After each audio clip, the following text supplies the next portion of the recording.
If we had had this project looking then at the voter rolls and the voter records, Stacey Abrams would now be governor in Georgia.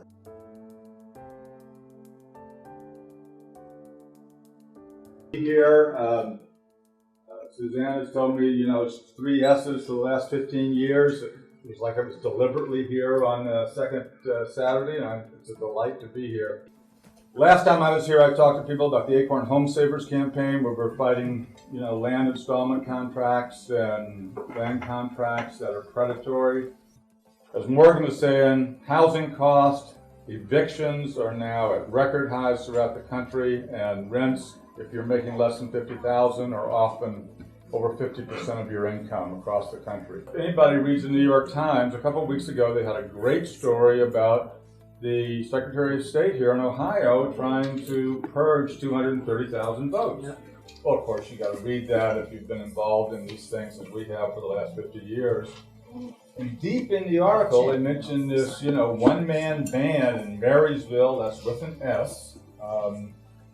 Ohio, who was a data person working with some contributions from his family, had a little one-man, 501c3, who had been getting the list for the last 3 or 4 years in Ohio and was immediately able, once they put this list on the website, to determine there were 40,000 eligible voters by their measures who were being part of this 230,000 kicked off. Did people see that article? Yes. Okay, so that was a guy named Steve Tingley Hout. So I tracked him down because we've been fighting purges and caging, which is the other side of purging. For those of you who know it, it's a way of sending letters to try to determine whether or not people are at the correct address, and then trying to purge them if they don't respond. Who answers their junk mail these days? I mean, it's bills or junk mail. So many people just throw it away, and that happens to a lot of people. So Steve and I have combined Acorn and his little operation to create something called the Voter Purge Project. He's already doing 6 or 7 states. We just added Georgia. If we had had this project looking then at the voter rolls and the voter records, Stacey Abrams would now be governor in Georgia, because the existing Secretary of State, who's now the governor, had purged over 1 million people during the 8 years of his term, and 300 to 400,000 in the last year. For some reason, this guy Steve has really figured out a way to very quickly load up the system that from vendors takes 6 weeks.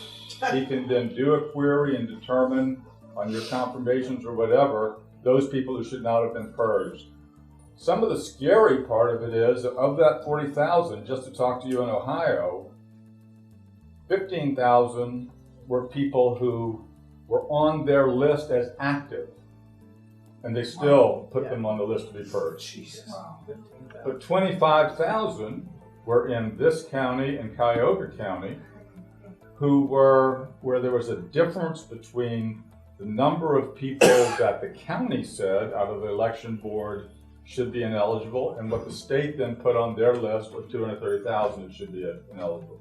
So when he called, bullshit on that number, the Secretary of State immediately just took them off. So we still don't understand why there was that discrepancy, because they didn't really care. Let's just throw these 230,000 out. We don't really have to look at whether or not the county numbers and the state numbers jive. The other thing we're worried about, and this is frightening, whether it's the people like Morgan who are running for office or any of you who care about democratic as in democracy. Yeah, little d, democracy. I mean, the real problem here is they don't explain drops in the, if you ever get into the weeds on this database, they don't explain to people that are drops. Those are different than purges. So purges theoretically could be dead people or people who moved, but drops, they just don't explain what those are. The number of drops in Ohio almost always are equivalent to the number of new people coming on. We look at this data every week. Well, that's worrisome, because in some ways we're talking about a situation where all of us are trying to activate new people to vote. That's, I'm sure, part of your plan, Morgan, is, hey, let's bring new voters in.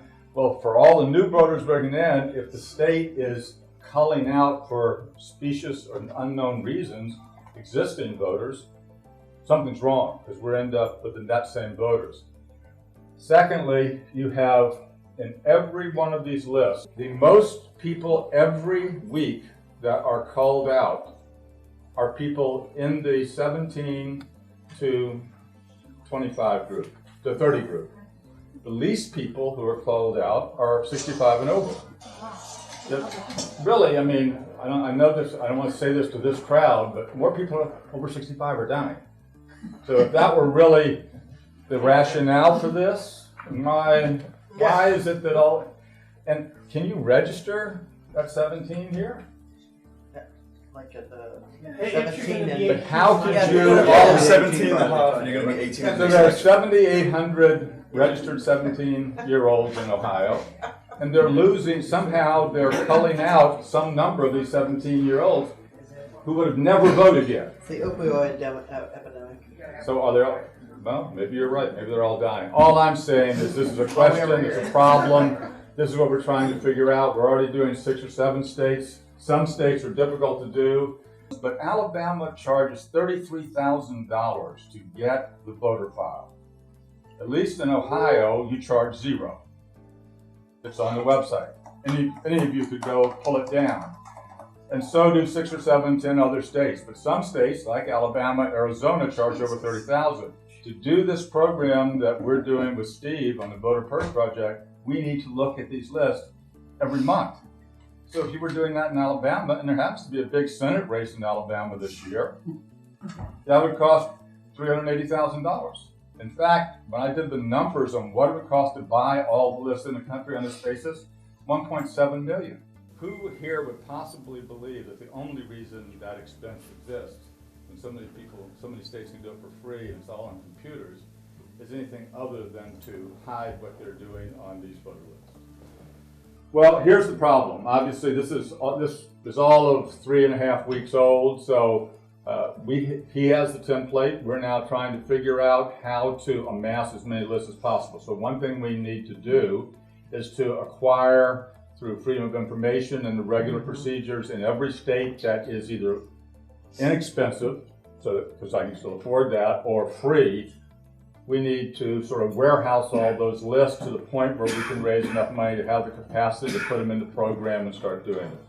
We believe we can do reports that will show, in the South, you're still required to show both ethnicity and race. You don't show that in Ohio, which is too bad. But we think we can establish where there may be a trail of discrimination in the way that these purges are happening. And those are going to be reports we have to do once we get the data and process it. So if you have any interest, get in touch with me. Chief Organizer at acorninternational.org. Thank you.